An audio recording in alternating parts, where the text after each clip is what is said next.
Hi everyone. Today in this video we will discuss about the kinetic theory of gases. Okay, what is meant by kinetic theory of gases? You are familiar with gases.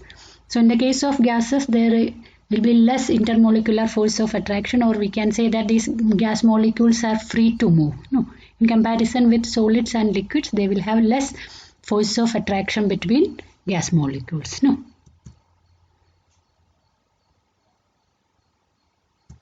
And first of all, we will discuss what is meant by Boyle's law. This law states that at constant temperature, the volume of given mass of a gas is inversely proportional to its pressure. Okay, what it says? Volume is inversely proportional to pressure. So mathematically we can write V is inversely proportional to P, or V is directly proportional to 1 by P. Or we can modify like that, PV is equal to constant. So for a given gas we can write P1 V1 is equal to P2 V2. That is a mathematical expression for Boyle's law, or PV is equal to constant. So if we are plotting a graph between P and V, we can see that as P increases, V decreases. As pressure increases, volume decreases. So we will get a graph like this. For different temperatures, if we are plotting the graph, we can see the graph will be like this. Okay, for two different temperatures, we are plotting the graph of P versus V for gas. And that solid line shows for experimental curve and dotted line shows for the theoretical curve. Okay, solid line is what we are getting actually from the experiment. By using that data, when we are plotting, we will get that curve, and that but dotted lines for the theoretical curve, what will be. Okay. So this graph shows that Boyle's law is strictly not obeyed by gases at all values of P and T. So you can see that there is much slight difference between the dotted curve and solid curve. So what it indicates, at all Boyle's law is strictly not obeyed by gases at all values of pressure and temperature. But it obeys this law, but is a condition only at low pressure and high temperature. Okay, at low pressure and at high temperature, or we can say when it becomes low pressure means density will be less. No, so at low density or at low pressure and high temperature, a real gas approaches the behavior of ideal gas. Okay. Now same graph only we are discussing here once again. So pressure of a fixed mass of gas at constant temperature is inversely proportional to its volume. So PV graph is like this. But sometimes instead of PV graph they may ask to plot P versus 1 by V. So if we are plotting a second graph, that B graph stands for that only, P versus 1 by V. So if you are plotting a graph between P versus 1 by V, what you will get? You will get a straight line. No, P versus 1 by V.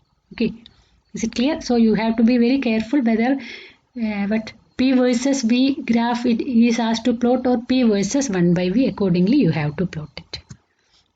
Now we'll discuss about Charles' law. So what Charles' law says, at constant pressure the volume of a given mass of gas is directly proportional to its absolute temperature. Okay. Constant pressure, the volume is directly proportional to its absolute temperature. So we can write V is proportional to T, or we can write V by T is equal to constant. Or we can, if V1 and T1 are volume and temperature at a particular instant, and V2 and T2 are the volume and temperature at later instant for the same gas, we can write V1 by T1 is equal to V2 by T2. Or we can write like this also, at constant pressure the volume of a given mass of a gas increases or decreases by 1 by 273.15 of its volume at 0 degrees Celsius for each 1 degree Celsius rise or fall in temperature. Okay. Or we can write like this in mathematical way, we can write volume at any temperature. It is given by V0.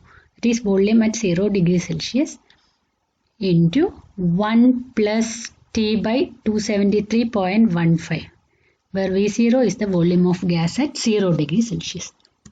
So here we can see what is the graph.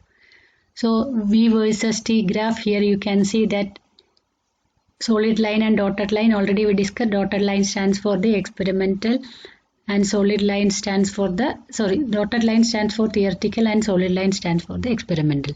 So you can see that at low temperature it deviates from the actual graph. But as temperature increases, that's why I told you at higher temperatures and lower pressure, a real gas approaches the behavior of ideal gas. Various examples are there for Charles law. Hot air balloons work on Charles law. Hot air balloons, okay. And another one example is that you can try at your home only. You can empty a water bottle, and that emptied water bottle can be sealed and you can keep it into freezer and you can wait for 20 minutes. Okay, not necessary that it should be exactly 20 minutes. Okay, you can wait it for some time. Then what you will see? You can see the shape of the bottle changed. Check it out after it gets cold. So why it is so? Because as temperature decreases, volume decreases, so volume of the gas inside decreases. So we can say that because of that there will be a change in shape. We can say Charles law is the cause for the change of shape of the bottle. Same way we can say, why do you always launch balloons early in the morning? Because early morning is cooler, so the temperature difference between the air in the balloon and the outside is greater. No, early morning it is very cool. So what happens? There will be temperature difference between the air in the balloon and outside will be much temperature difference will be there. Because of this variation, what happens? Once up high, the air is cooler and you can stay up for a long time. So you can stay up for a long time. That because of this, normally what happens? Always launch balloons early in the morning. Okay. And now we'll discuss about ideal gas equation. From Charles law and Boyle's law, we can combine. Both can be combined. So PV by T is equal to constant, or we can write, if n is the number of moles of the gas, we can write PV is equal to n into RT. What is n? N stands for the number of moles of the gas and R stands for universal gas constant, and that is given by Na into Kb. What is Na? Na is Avogadro number, which is given by 6.023 into 10 raised to 23, and Kb is Boltzmann constant, 1.38 into 10 raised to minus 23. Okay, and T is the absolute temperature. So if you substitute Na and Kb, you can find the value of R as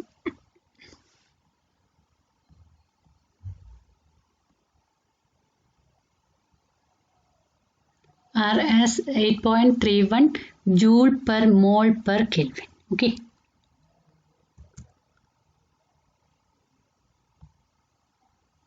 So a gas satisfies above equation at all values and temperature, at values of pressure. Okay, not preserves. At all values of pressures and temperature is called an ideal gas. And how to find the number of moles? If mass is given, mass by molecular mass, or if number of molecules given, number of molecules by Avogadro number. Okay. So we can write P is equal to rho RT by M. How? Instead of N, we can write it as M by M, and M by V can be written as volume. So P is equal to rho RT by M, and M stands for the molar mass. Okay, and rho is the density. So ideal gas equation in this way also we can represent. So PV is equal to nRT. P stands for pressure, V stands for volume, N stands for number of moles, R is universal gas constant, and T stands for temperature. Now we will discuss about the kinetic theory of ideal gas. Okay. So these are the assumptions of kinetic theory. These assumptions are very important. Normally it is asked for exam directly.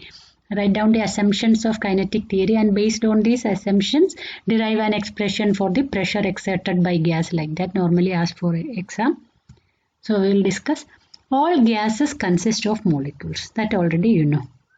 All gases consist of molecules. And what is the speciality of the molecules? The molecules are rigid elastic spheres and they are identical in all respects for a given gas and different for different gases. No, for a given gas, molecules, but they will be same. No, for a given gas, the molecules will be same, but for different gases, the molecules will be different. And second one says that the size of the molecule is negligible compared with the average distance between the molecules and the distance traveled by the molecules. Okay, size of the molecule is small. In comparison with what? In comparison with the distance between the molecules and the distance traveled by the molecule. And third one says that these molecules are always in a state of motion with varying velocities in all possible directions. Okay, so these molecules will be always in motion.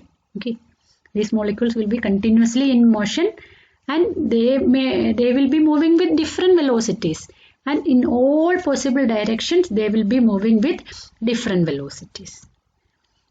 And fourth one says that molecules traverse straight line path with a uniform velocity between any two collisions. Okay, between two collisions, the molecule will be always traveling in a straight line path, not transverse, it is traverse. Okay, molecules traverse straight line path with a uniform velocity between any two collisions.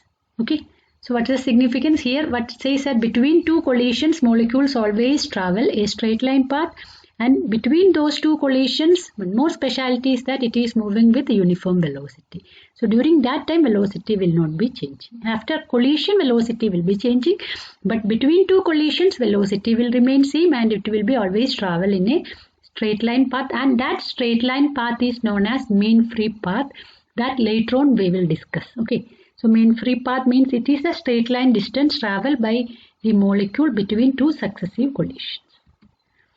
And next one, during the random motion, the molecules collide with one another and with the walls of the vessel. Okay, so between the collision, during this random collision, what happens?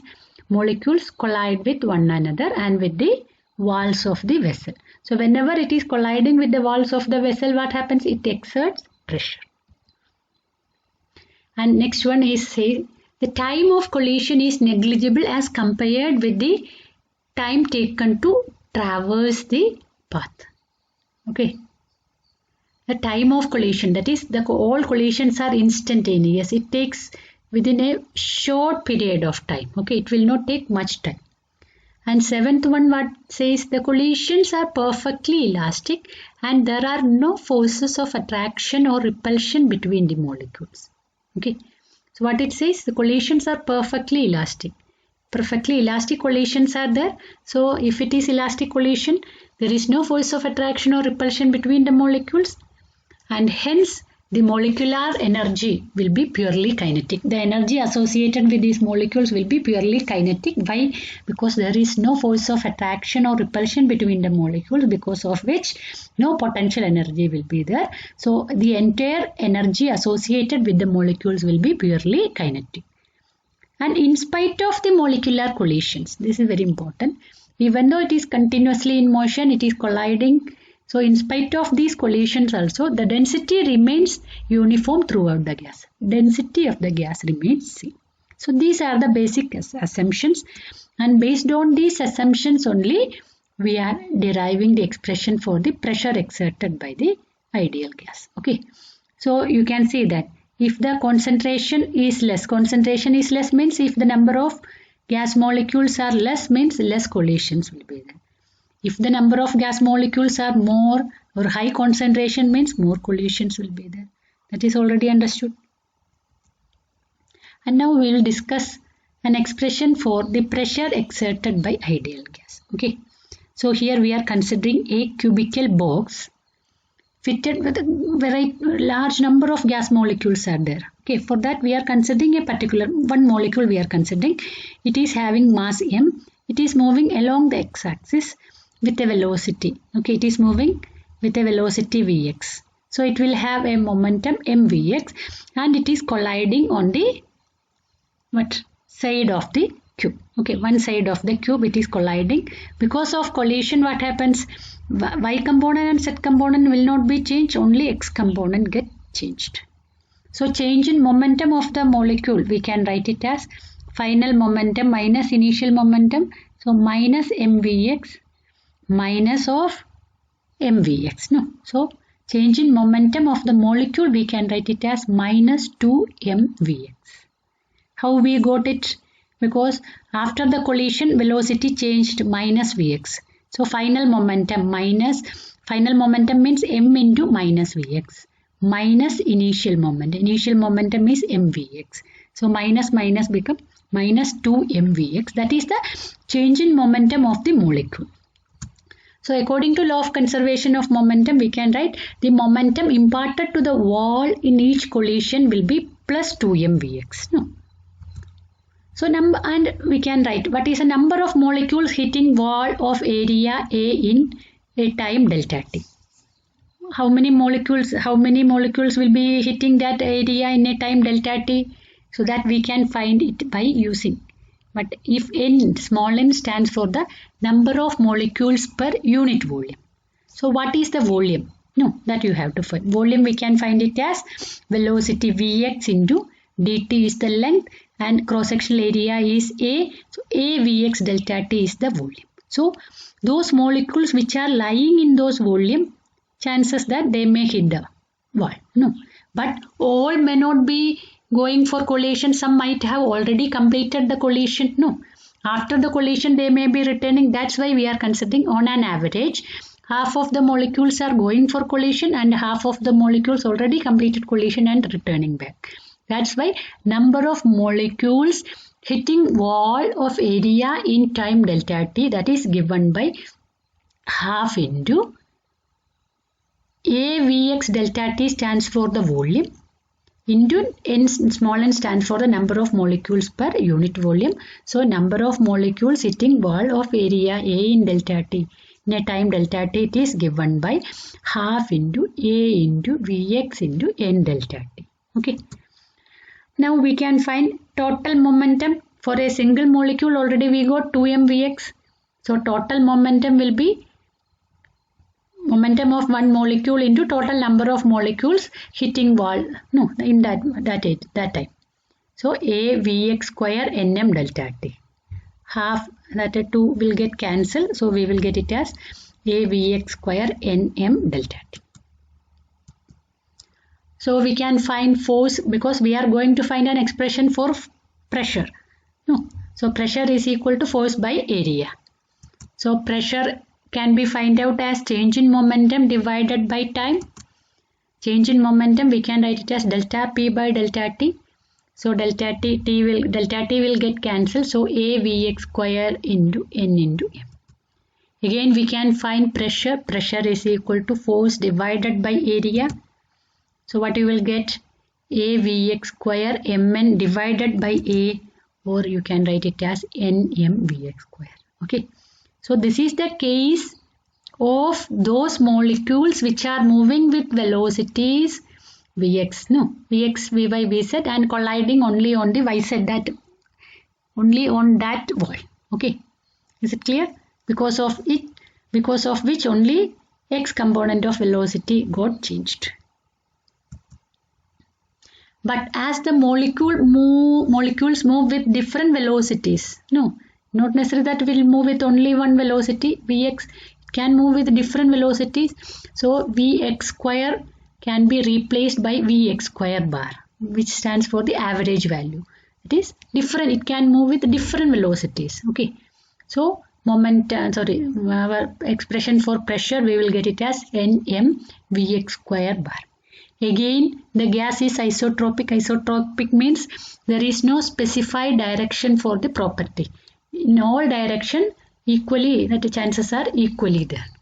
So again, the gas is isotropic. So the molecular velocities are almost equally distributed in different directions.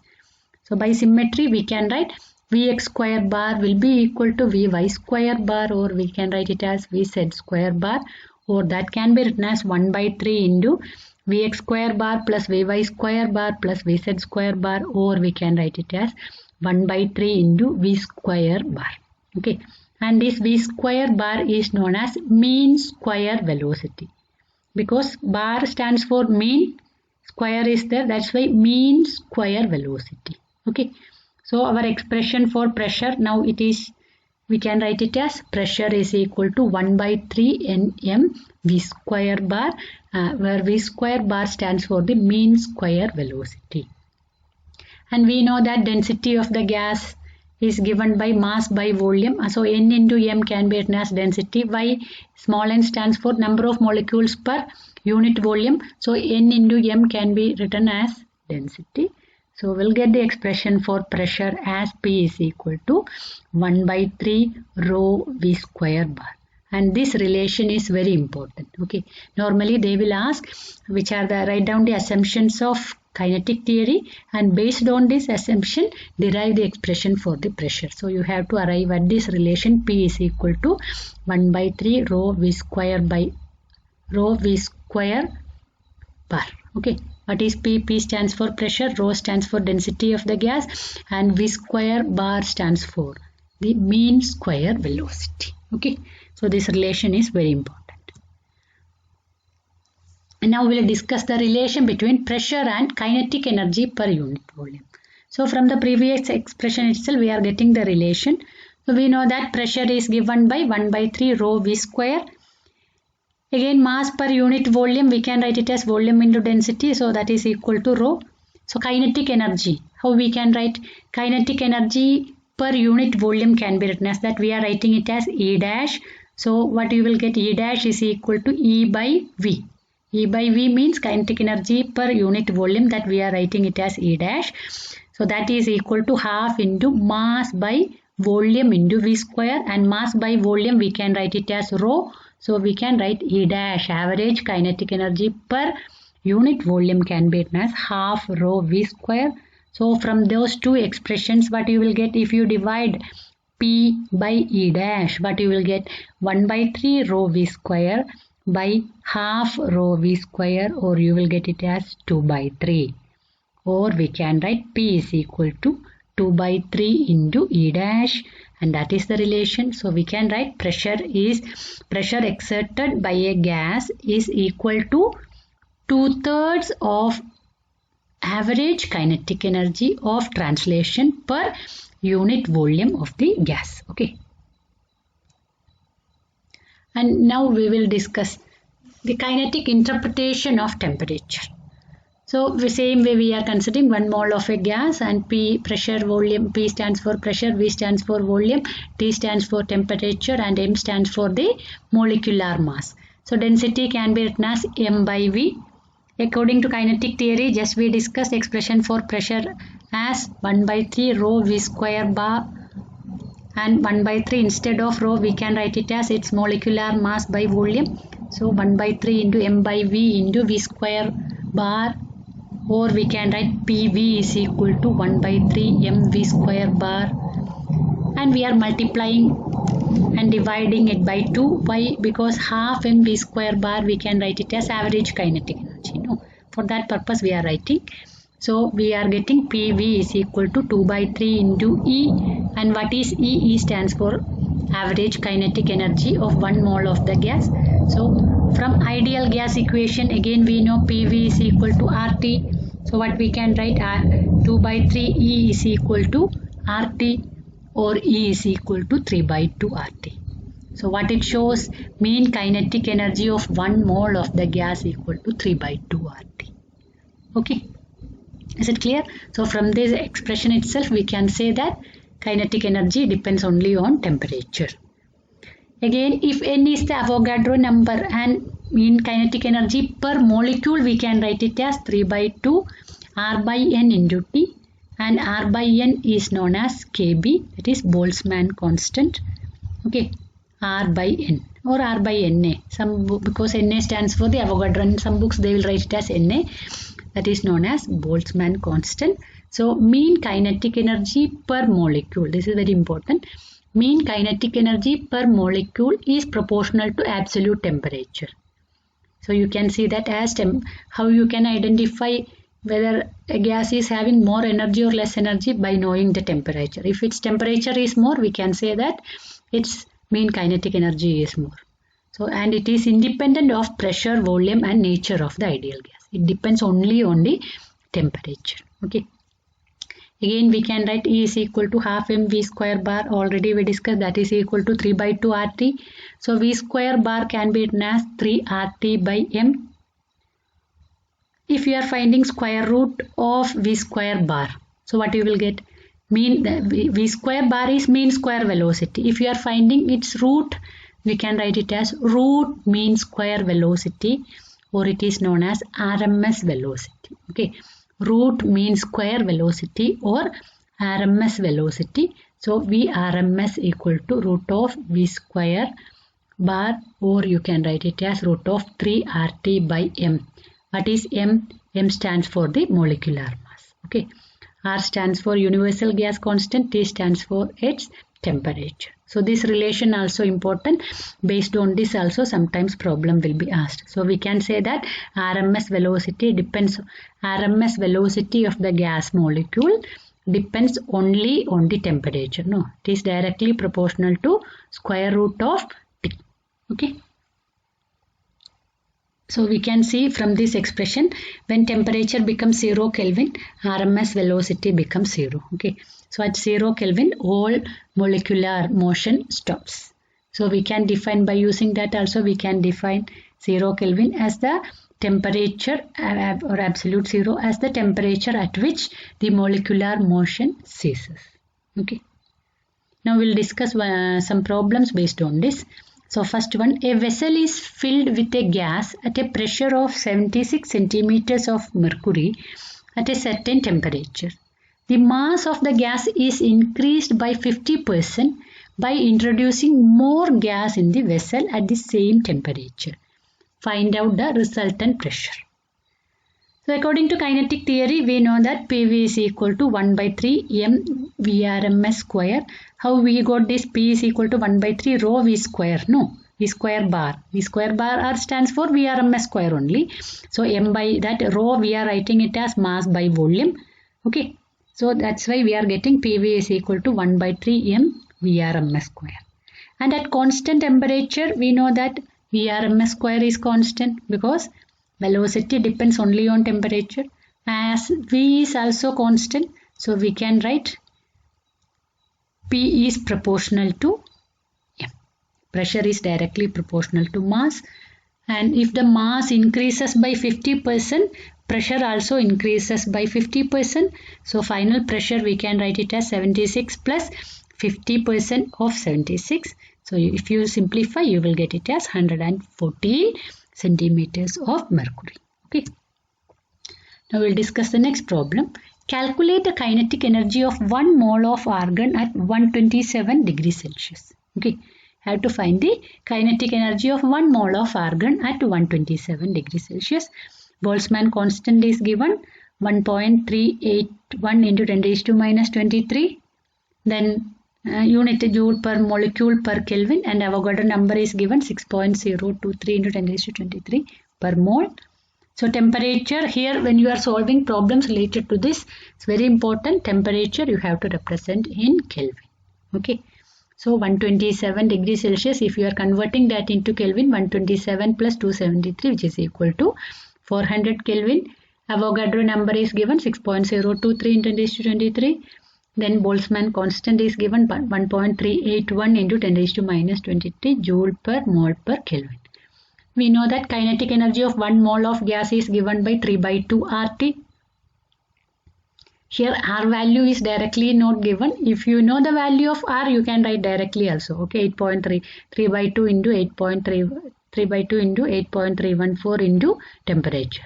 Since R value is not given, they have given N and Kb that we are writing. Instead of R, we are writing it as N into Kb. So 3 by 2 Kb Nt. We are substituting 3 by 2 into Boltzmann constant. We are substituting 1.381 into 10 raised to minus 23 into 6.02 into 10 raised to 23 into temperature 400. So if you simplify, you will get it as 4988.2 joule. Okay. And next problem, calculate the RMS velocity of air molecules at STP. STP means standard temperature and pressure, and given density of air at STP is 1.296 kilogram per meter cube. Okay, so pressure is given, standard temperature, it is standard temperature and pressure. So pressure you can write 1 atmosphere, no, which is equal to 1.013 into 10 raised to 5 Newton per meter square. It will not be given. If it is given standard temperature and pressure, you should know that one. Okay, and density already given 1.296 kilogram per meter cube. So RMS velocity, root mean square velocity, can be find out as root of 3p by rho.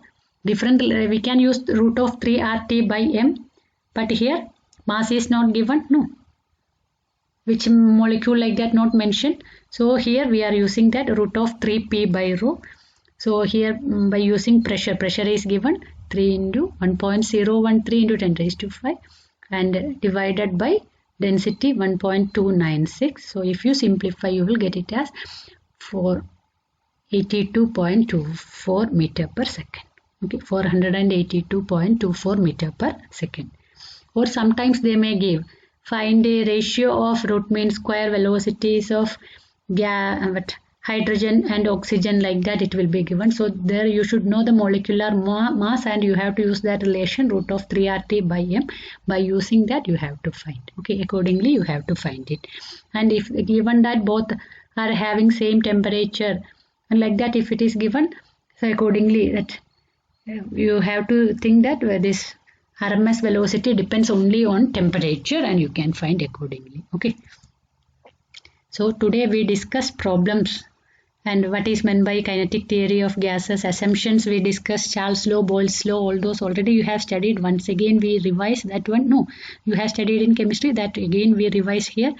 So what is meant by Charles law, Boyle's law, then ideal gas equation, assumptions of kinetic theory, and based on these assumptions how we can arrive at an expression for pressure and what's the relation between pressure and temperature and what's the relation between kinetic interpretation of temperature we discussed, and we discussed about the root mean square velocity and solved some problems related to root mean square velocity and pressure and those things. I hope all of you understood. If you are having doubt, feel free to communicate that to me. Thank you.